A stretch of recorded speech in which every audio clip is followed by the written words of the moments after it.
Happy Super Bowl Sunday, and I hope you guys are having a fantastic weekend and you have a lot of fun things planned for later. Just remember that we do have the market opening up tomorrow, so we might want to pay attention to some stuff, get some weekly and daily expected moves, and also, at the end of the day, we want to make sure to have fun later on, right? I'm from Kansas. My best friend's actually Eagles fan, so it will be an interesting Sunday. Let's put it that way. But we need to talk about the fact that this could cross down, and something that we're going to read into today is how things could shape up due to the fact that we actually have our weekly expected moves now on your chart. So let's just hop right into it.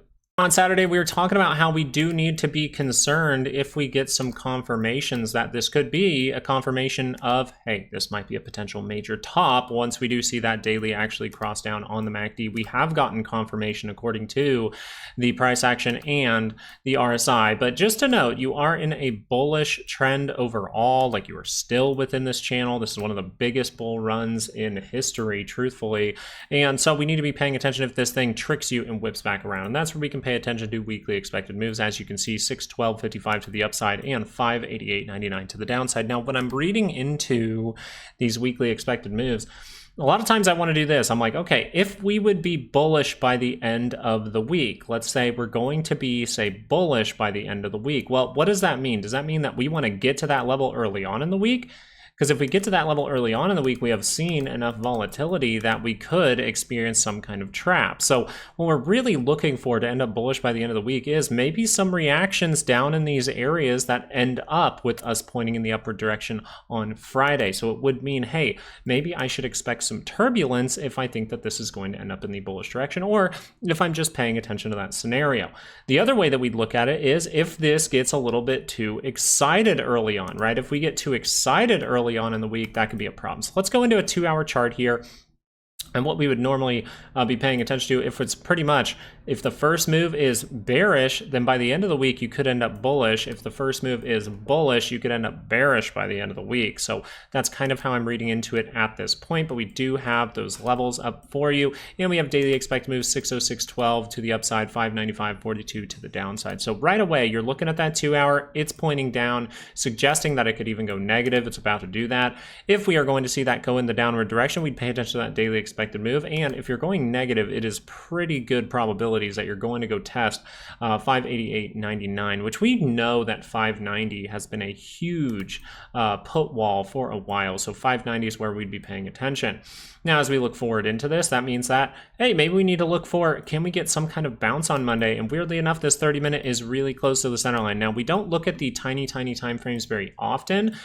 We do have volatility turning up. So there is some chance that we see that reaction up to a daily expected move on Monday. And the reason for that is you have some 5-minute and 15-minute showing you a bunch of divergence down here, saying, hey, we're trying to make a potential floor to bounce to the upside. Now, this bounce on the 5-minute has really been lackluster so far. You want to see that be able to get a reaction above the 5, get a good solid amount of buying. We haven't seen that yet. So I'm not going to put a bunch of weight. I'm overall saying, like, yes, this makes sense for this to move this way for a moment, but is this even a great trade setup because it's only on a 5-minute chart? So what we are really looking for, sorry about that, is the 30-minute is negative. So if we cross up into positive territory, we still have to watch out for lower highs. And that lower high could take place right at a daily expected move, which is very nice. So if we're paying attention to the initial bullish thing that could happen on Monday, well, we'd be looking for a bounce up to potentially 606.12 that then actually fails, and then we end in the downward direction.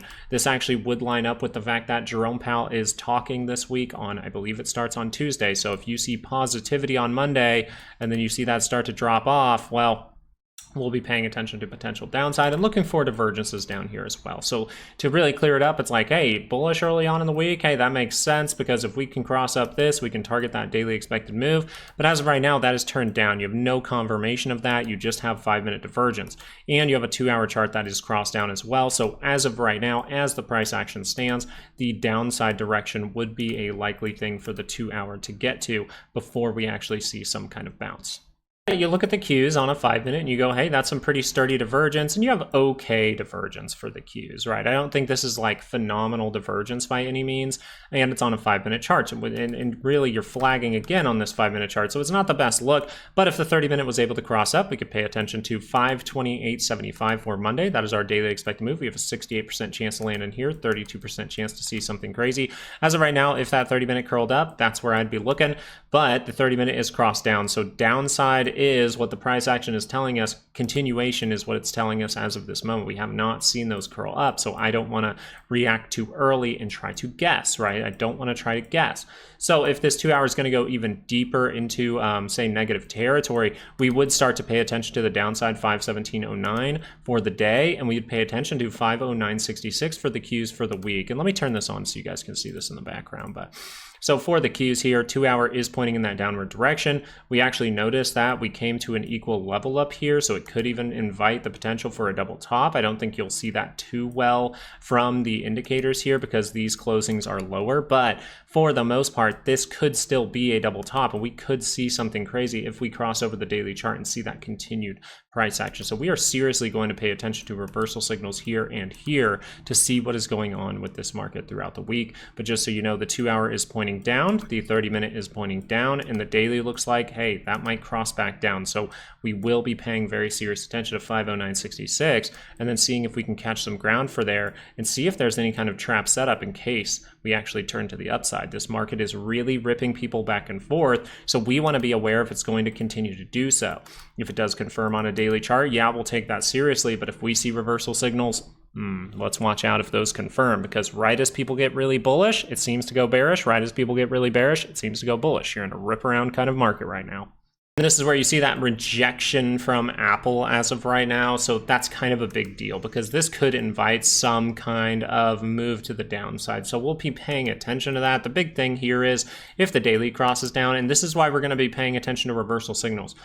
This happens a lot. The market sees craziness, the market sees craziness, the market sees craziness, and then all of a sudden you see a daily divergence on Apple, and then that thing actually confirms, and then the market starts to head back up, and people are really taken off guard because they just got really bearish. So just be aware if Apple makes some kind of daily divergence here, and we have weekly expected moves on Patreon for you to get you guys a good level to pay attention to for Apple. Apple not pricing in the most massive move ever, but this will be a big time to utilize those weekly and monthly expected moves, right? As things get more volatile, having key levels that is priced in from the options market, what Wall Street is really expecting, is very good to have, and that's what we give out on Patreon. So as we go into a 30-minute chart, you're not even oversold here. You just rejected. You could turn back up, right? You can turn back up at any time. That's why you want to be really reacting to the 30-minute a lot. Because if this just curls up, where are we? Well, we're potentially taking back that 5-day moving average. But if we start to break down, that will be a big problem. If we see that shoot down early, we see the daily make those divergences, that would be nice for Apple at this moment. But I'd just be paying attention to early on in the week if the 30 minutes able to curl up briefly, maybe get another test here, and then see if that continues to fail. But Apple, it looks like it's in some trouble here. I think it needs more time. It needs some more price action to see how this... Oh my gosh, that was a hiccup. See how this thing is going to end by the end of the week. I think that will tell us a lot more. Tesla, we're finally seeing it. We're finally seeing everyone get super worried about Tesla, and we have been paying attention to around that 357.78. This is why I've said multiple times throughout all of this price action, I think Tesla is difficult to trade. I think Tesla is still difficult to trade. I think in here you had a reversal signal. That's the only real trade I see. And then right here you had one signal on one indicator. So these weren't like the best trade setups in the world, except for I would say this one could have made some decisions for me. And this one right here, you see that nice 30-minute divergence led to a pop, but you had to sell it pretty quick. So what are we doing though? We've always been paying attention to 357.78. This is the breakout area. Remember, this line is more of a zone, so we can just react from here, but we're looking for some divergence or something like that in this area. What do you have in this area right now for Tesla? You technically have a 30-minute divergence forming. You have triple divergence on the MACD. MACD, one divergence there on the RSI. So you do have those reversal signals that say, hey, we could see a 2-hour cross up here. The problem with the 2-hour right now is it's very, very deep. So you could see a great reaction, see that completely fail, and then make a 2-hour divergence. So that's something I would just be watching out for Tesla, because this is starting to increase, right? This is starting to increase. And so now you're just looking for, hey, are there going to be any reversal signals as we go into this block right here? That's going to be the big deal going forward. But we can notice that the daily is starting to really arch down. So if this starts to lose this price action, you might end up filling a gap all the way at 251 pretty quick. So this is why you really need to bounce from these levels, because right now you're sitting at 360, but if this continues, it could take a month, but by the end of the month, you might be at 250. So I think you do want to see some kind of base form here for Tesla, because the more it goes negative, the more you invite lower highs, and that's going to be a big problem. But right now, the only reversal signal I do see is a 30-minute, and this 30-minute could give you a nice positive reaction from the 2-hour if it is able to confirm. Amazon, the only thing we're going to read into is, I don't care if it happened with earnings. Earnings is a news event, so a news event is very good at crossing over daily MACDs, and you have confirmed daily divergence for Amazon. So Amazon is one of the stocks right now that's saying, this is bad right now, right? If we're really just reading across things, the SPY hasn't confirmed yet, the Q's confirmed, unconfirmed, and now we're seeing if they can confirm it again, right? We're seeing some confirmations with price action while things bounce. It's just like, okay, well, what's Amazon doing? If we just straight up make it mutually exclusive and only focus on Amazon, we would go, there is a daily divergence. It is on the MACD. It is on the RSI at the same time. That is confirming. And then we just got to go, okay, so that means that there's weakness here, and this can easily end up in the downward direction. That looks like a bar that wants to go further down, doesn't it? So we'll look for if this starts to go wrong. And if it starts to go wrong for that daily trade, well, that would be the 2-hour able to confirm up, right? The 2 hours able to confirm up. You might even just fill a gap and then turn right back down. If we're going to use this block in here to head higher, we might build up to that and have to gear up for a second to break through. So that's all I'd really be looking for from Amazon. I don't think you have to spend a ton of time on it. You just want to be like, okay, the daily has confirmed. If the 2 hours is able to curl up, that would go wrong against my short position at this moment. As we switch over to Nvidia, this is going to be a big deal, okay? Because this is kind of crazy. I mean, this is kind of crazy price action. You've gotten 2 moments, actually multiple moments. You've really gotten like 1, 2, 3, 4, and 5 moments where they just ripped money away from the bulls. And that type of behavior can get people very bearish once you see the lows broken. So one thing I want to pay attention to is if the daily curls up and we see resistance in here, that's the most likely scenario. But if the less likely scenario plays out, we end up in the upward direction, we break through these levels, we might see a squeeze from Nvidia. So it just depends on how everything's behaving throughout the week. The most likely thing is, hey, we're going to go reach up, maybe fill a gap or something like that, and then fail.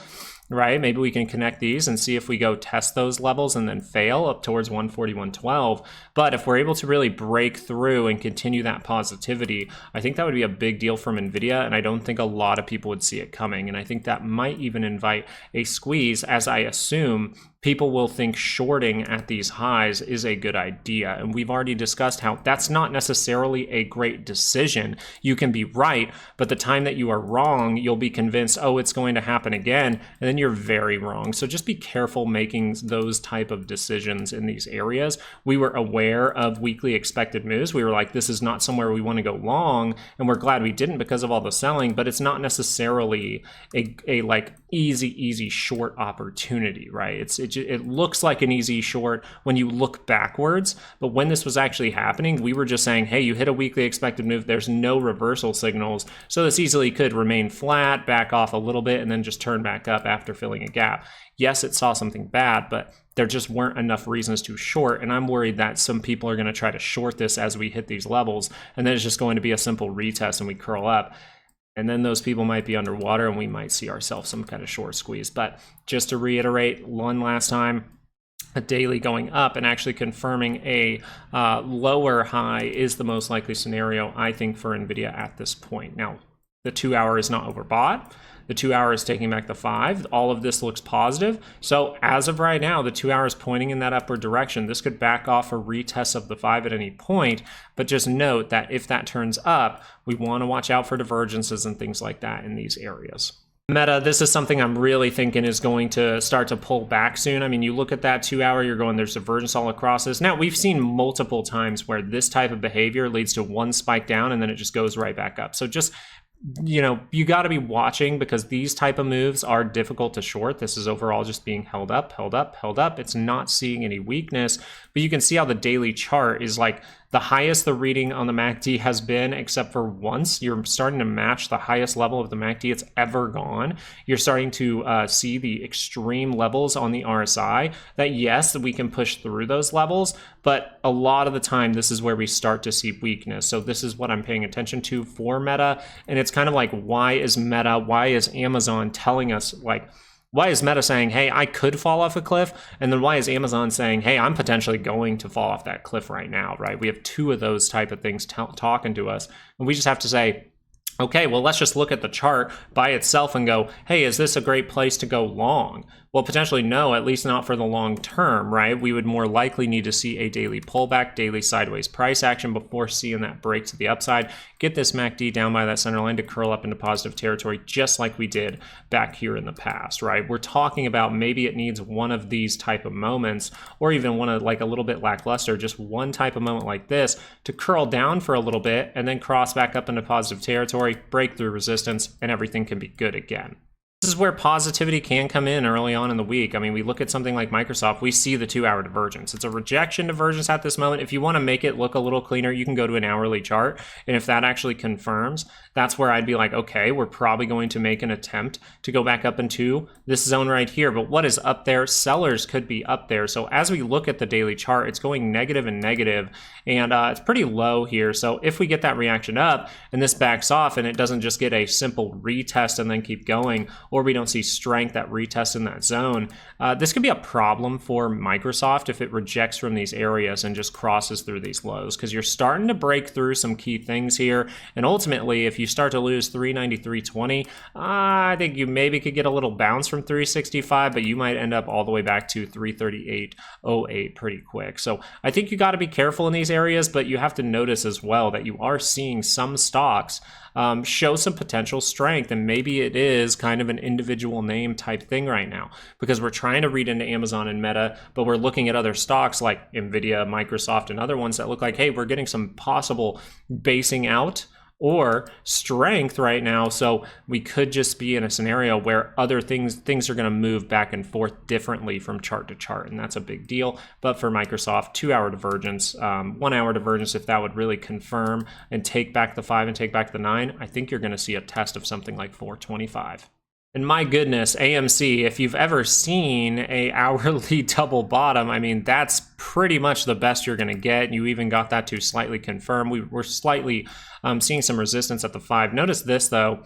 During this roll down, right, during all of this downside, it's very difficult to keep the 5. Notice we take the 5 back, but we lose it immediately. So you're looking for the time where really that starts to change. And this is something saying, I'm trying to be a base right now. If I can confirm up, retest off that 5. Instead of giving it up again, let's retest and bounce off of it to see some strength going forward. Now, I don't have these updated levels at this moment, so I will, if you ask about them during the live show tomorrow morning, I will give them to you. So just shout it out at the live show if you want the updated level for AMC, okay?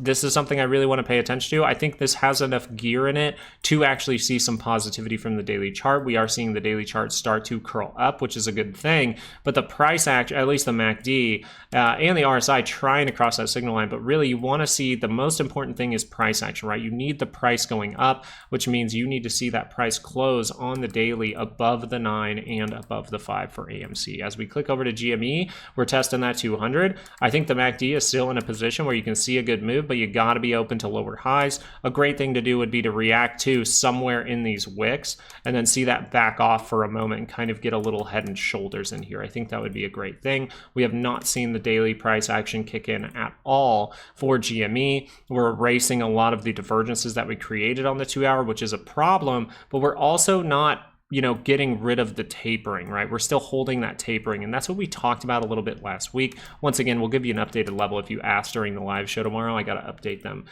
in a little bit. The 30-minute is the only thing that I'm really looking at here, because you're starting to see a bunch of little divergences that's starting to make some kind of floor. This is kind of strange price action, even for GME, I think, to get like every bar indecision kind of towards the last day of the week. Very strange to me. But overall, I'm still looking for the right things, right? I see the divergence. I see the rejection divergence on the RSI. I see the rejection divergence, or I guess just divergence on the RSI, but rejection divergence here. That could be even considered triple divergence for your MACD. But the big thing is, can we take back the 5 and can we hold it? Because you'll still zoom back out and you'll go, okay, every time we attempt to take back that 5, we lose it. We attempt to take back that 5, we lose it. You need a moment where this can actually go into a positive trend, and that means getting those reactions off of the 5, not losing the 5 for GME. Volatility, what did we see? Well, we saw a bunch of divergences on the MACD, not necessarily the best looking on the RSI. You kept getting flat, even violations, but we were still aware of it, right? We felt something was fishy there. We were noticing that HGX was still turning down, HYG wasn't breaking through the high, XOU wasn't making a new high, but the SPY overall was, and that's why we were like, this is interesting. Let's look for a reaction. Consumer sentiment comes out, and then we get a reaction, right? So we were still paying attention correctly. That's why we kind of put out that little warning on Thursday. We put it on Patreon, then we talked about in the YouTube video at night. We were aware that this 2 hour was starting to look like, hey, it's going to 1504 and that could cross up. This could be lackluster, right? We could already be curling down on the 30-minute. We do have 5-minute divergence, I believe, or 15-minute divergence, I believe, right? You see that plain and simple on the RSI. This could easily turn in the downward direction, and this is why at the beginning of the video, we talked about the SPY possibly seeing 5-minute divergence that could react up to 606.12, okay? So what we're paying attention to, according to volatility, is what could happen in the SPY. All right, and I think right now the volatility is showing 5-minute divergence that it could go down, and the SPY showing 5-minute divergence that it could go up. So I think a reaction up would be interesting. You come up to 606, people get get bullish again, saying we're going to break through. Then it actually drops down, and we see something a little surprising. I think that would be an interesting thing. And weirdly enough, if I'm a bull, I kind of want that, right? I don't want to be seeing this big bullish move straight away on Monday and Tuesday, because then we run into a weekly expected move, and I'm hoping for sideways. I'm hoping for a little pullback. But if you do this, it could be a trap, and that's why that's a big problem at this point. So if we're actually bullish, we kind of would invite some rip around kind of behavior that ends the week up at positive areas, you know, such as above 606, above 607. I think that would be fantastic. And that's pretty much the main takeaway. So we're really just looking which way this market wants to go. We have to be reacting quickly and trading like water, because this is a rip around kind of market. So sorry about that. So if you want some levels to pay attention to, I think he was dreaming.